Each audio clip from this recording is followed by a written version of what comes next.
To get started, this talk will cover HashiCorp Vault Operational Intelligence, and my name is Martez Reed. A little bit about myself. I am currently a cloud services engineer with Ahead, a consulting company based out of Chicago. We do a bunch of different things in regards to public cloud, as well as we're a big HashiCorp partner as well. So I have 10 years of IT experience with a primary focus on automation.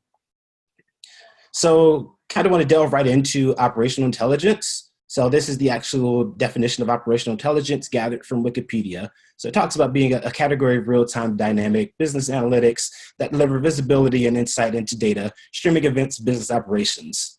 So that's quite a mouthful. And the question becomes like, what does that really mean? Where I was at was kind of transforming the vast amounts of data that we receive every day in IT operations and being able to actually turn that into actionable insight in terms of making decisions for future as well as current environment state. So we're gonna delve into Vault data. So what that really means is talking about the different mechanisms that Vault basically outputs data. And so we'll step through those. And then just a number of different examples of different tools that can be used to gather that data. So the first one is audit data. So typically when we think of audit data, we're referring to things more security focused than anything else. So that deals with the who, what, when, and where of particular operations or interaction with a Vault deployment. And so while that's really, really useful data, typically we tend to think of that as more security focused than anything else in terms of operational focus. In addition to that, one of the other things is telemetry data that Vault makes available. And typically that is request durations that are for Vault internal performance. So things like how long did it take Vault to perform a get operation to our console storage backend? Or how long did it take Vault to perform a list operation to the console backend? So while those are incredibly useful metrics, typically more so performance focused than anything else. Then the last aspect of the data that is outputted from Vault is performance data. So this is the common CPU, memory, disk, I/O metrics that are available for most platforms via typically agents or even mechanisms like WMI in Windows case. So that allows us to see the performance of the system that Vault is running on. All of that is incredibly useful information for operations and ensuring the availability of a Vault cluster.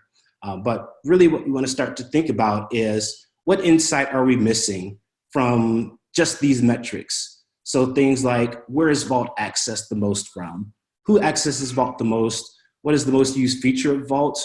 What are the least used authentication methods within my Vault cluster? How many secrets are in Vault? It's a good question to think about. And how many, like, as an example, how many SSL certificates have been generated for my Vault cluster?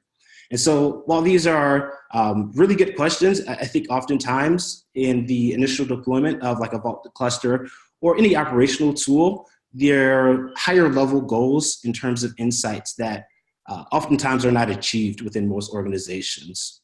So if we take a look at where is Vault accessed from the most, an example might be the New York data center. And so in a scenario where maybe there's multiple Vault clusters that are potentially replicated between one another, having insight into where the Vault cluster Vault is accessed the most from provides great decision-making opportunity. Or maybe it's Vault's currently in maybe the Chicago data center, but most of the traffic is coming from the New York data center. Maybe there's a decision that needs to be made to potentially relocate the Vault cluster to maybe the New York data center as opposed to the Chicago data center. Things like who has accesses Vault the most. Maybe it's my Jenkins CI server as part of a continuous integration build process that is typically the primary accessor of Vault. And that lets me know key information like when I'm doing upgrades or additional work on the Vault cluster to constantly be aware of who are my primary accessors to be able to provide that get notification, as well as ensure a test plan after an upgrade has taken place of what are the key systems that I need to understand are working after an upgrade has been performed. In addition to that, looking at what are maybe the most common used features in the Vault cluster. It may be key value version 1, and that may be an indicator that says, okay, to provide metrics in regards to maybe we're migrating from version 1 to version 2 because of the additional features, but this provides me the insight to understand how long is that migration taking and who are still the primary consumers of version 1 that I need to just have discussions with about migrating to version 2 and potentially talk about some of the pain points that they might be experiencing with that migration. So really kind of even the first 3 that we've gone over, they help provide some of those deeper conversations with consuming teams in regards to how Vault's being used and where it's most accessed from. And then in addition to that, we start to look at things like what are the least used authentication methods. Maybe there was a small rollout of maybe AWS IAM authentication, but we want to ramp that up even more. So it's understanding where the gaps and things are in regards to actual data to provide additional insight. In addition to that, a common one might be how many secrets are actually in Vault to start to understand usage of the Vault cluster and potentially things that maybe should be in Vault aren't in Vault and get those moved over. So it may be a case of 25 in KB version 1 and maybe 40 in version 2. That also ties back into the previous one talking about what are some of the most used features to start to see potentially a trickle down of version 1 moving over to version 2 and then seeing that maturation of the product usage. And then in addition, maybe we're using Vault cluster for SSL certificates and then identifying how many SSL certificates are actually being generated from the Vault cluster to really start to get good information and metrics in regards to usage of the Vault cluster. So kind of a couple of things that talked about, but provide additional insight benefit in regards to that information that's available, just needing to pull it out. So kind of as I talk to teams to work closely with on upgrade plans, it's incredibly helpful to be able to identify certain teams that are using Vault the most within an organization, to be able to work hand in hand with them when there are upgrades to identify potential issues that might arise from an upgrade plan. In addition to that, rolling out new features. So maybe there's a new feature of a newer version of Vault and being able to have insight into what the current usage of the Vault cluster is could provide key teams to work with as well as contact in regards to rolling out a new feature. Maybe in the future there's a KV version 3 and you've identified individuals that or teams that primarily leverage static secrets within Vault, and maybe those are the teams that you're going to closely work with as part of the rollout of a new version. In addition to that, starting to look at platform integrations. So maybe it's an organization that leverages Kubernetes, AWS, maybe GCP as well, and then be able to identify what additional work in terms of integrations, as well as just maturation of the actual integration need to take place. Maybe most of the usage is from a Kubernetes clusters within the environment. And so maybe that's where the team focuses their efforts primarily on helping to mature adoption as well as to simplify processes as part of onboarding. That provides a great insight to be able to determine what use cases exist within the environment and what needs to be the focus of the team that's managing Vault. In addition to that, I mean, kind of talking about driving adoption of Vault deployment within an organization. Typically, as organizations start out with a Vault deployment, it's onboarding a team or two. But these metrics help to provide real-time information in regards to what's the actual usage. Is it something that's been rolled out in the organization and people are using it here and there and it's not seeing the traction that's expected? And then being able to focus in on key areas to drive that adoption. In addition kind of to that is talking about unused features to help evangelize. So maybe there is the Kubernetes integration, but maybe people are using a different authentication method. Maybe it's via like an app role, or maybe it's just token based. But to be able to identify that there's to consumers, that there's a simpler method and potentially a more secure method for that secure introduction via Kubernetes helps provide I think, a great benefit in maturing the platform adoption.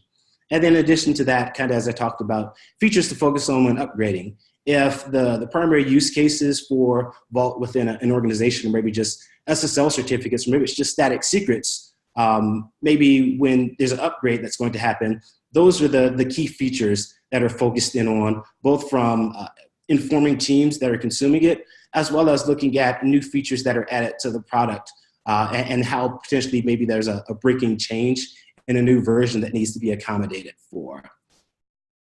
In addition to that, I mean, we're going to look at custom data. So, I mean, we talked about audit data, as well as telemetry data, as well as performance data. So kind of the fourth aspect of data in regards to Vault I like to talk about is custom data. So things like understanding out of the box, how do we get things like number of secrets or number of SSL certificates. That information is available within Vault, but right now it's not being exported natively. So how do we get that information out of Vault into maybe something like a Splunk?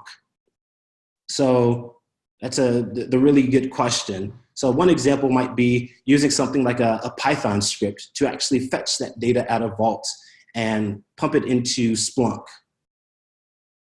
So kind of want to walk through what that might look like. So the first thing is the creation of a Vault policy for my reporting role. So we'll actually take a look at an example policy for that particular aspect. So what we want the reporting role to be able to do is to read the mount points or the mounts, the system mounts, to be able to parse through what the configured backends might be.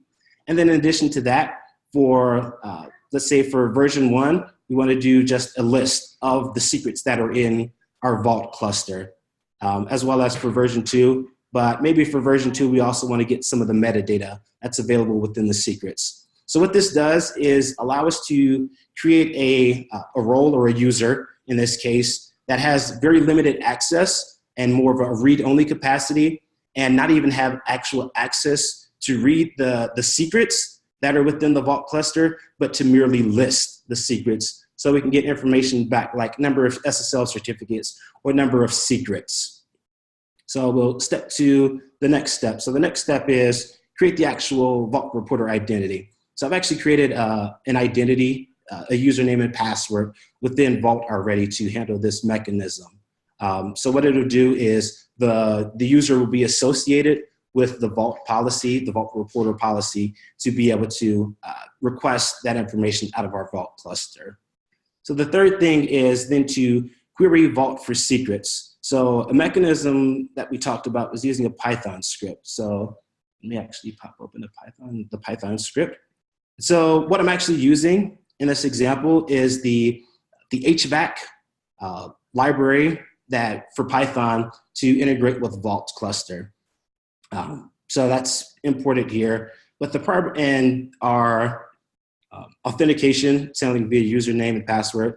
Obviously, there's far more secure methods to do this to ensure security, but just as part of the demo, using a username and password and a very, very simple password of password.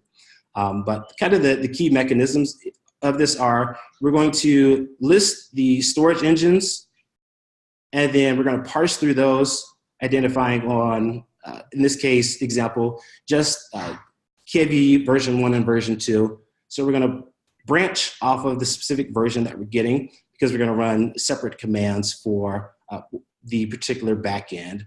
So as an example, we'll just look at version 1. So what we're really doing is we're listing the secrets on the mount point that I've identified via the listing of the mount points. And then we're really just parsing through the data that's returned. And so what we're really looking for is the keys that are returned, which are the names of the secrets. And so we're actually just going to do basically a count on those secrets to identify the number of secrets that are being outputted as part of the query to Vault. And then ultimately we're dumping that to a log file. So let me, That's not what I want to do. Data. So query Vault for secrets, and counting the number of secrets, and then writing the results to a JSON file. And then we're actually going to ship that to Splunk via the JSON output file. So what we actually do now is we can actually jump into Splunk to look at what some of that data might be. So as an example, we're going to look at request information. And so what this is information returned from Vault cluster via the audit log. And so what it actually allows us to do is start to get insights into usage in regards to KV version 1, KV version 2, even just the total requests that are hitting our Vault cluster. And so what this allows us to do is start to be able to correlate things like, what does performance on my Vault cluster look like based upon the requests that I'm getting? So maybe, so to begin to allow for better capacity planning in regards to, well, if we're receiving, let's say, 20,000 requests per day, that equates to a number that the cluster is currently able to manage. But maybe as it starts to grow, you start to see a need for increased CPU or increased memory as part of this process. And that allows the correlation to be able to start planning for the integration, the intersection, shall I say, between the usage and number of requests and the actual performance of the underlying cluster. So another example is just overall usage information. So this is also pulled from the audit log, but to be able to start visualizing the actual usage to see that, okay, who are the users that are accessing Vault the most for my secret mount point? Be able to identify where those requests are actually coming from, as well as identifying what are the primary access points in terms of what's being accessed in regards to secrets within a particular backend. So this starts to provide that information of what are maybe the most used secrets, or what are some of the secrets that are just there and maybe could start to be deprecated and moved away from since they're never really utilized. Maybe it's just starting to add to sprawl. In addition to that, I mean, we can start to look at things like the static secrets that we looked at with the Python script being ingested. And so right now within my Vault cluster, I have 39 total secrets between my KV version 1 engine and my KV version 2 engine. And so as an example, we can just create a new secret in my Vault cluster.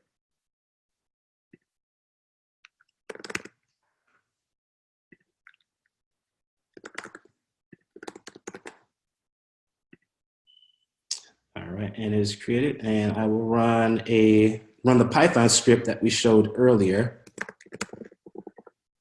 to actually right now manually perform that ingestion into Splunk. It could be some script that's automated, so that way maybe it runs every hour to automatically allow that data to be ingested into Splunk. So we'll do a quick refresh. So now we've gone from 39 secrets to 40 secrets, and then the path to which I updated it is also there. And so this could be stretched out into maybe a graph to be able to identify what the current adoption of the, in regards to the number of secrets being populated into a Vault cluster. And then also look at maybe there's some being deleted. And we can also look at if I want to go back and delete that secret that was just created. And it should be gone, and rerun the script.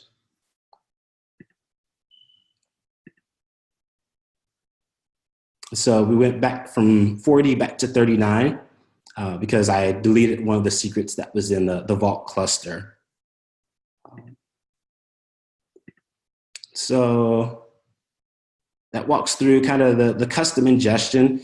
And really the key points are really looking at how we can transform the data that's available, as well as looking at additional methods for ingesting relevant data from our Vault cluster into a UI tool like a Splunk or a Logarithm or whatever the tool of choice may be, but to start to get additional insight in regards to how you can improve operational focus as well as just operational efficiency.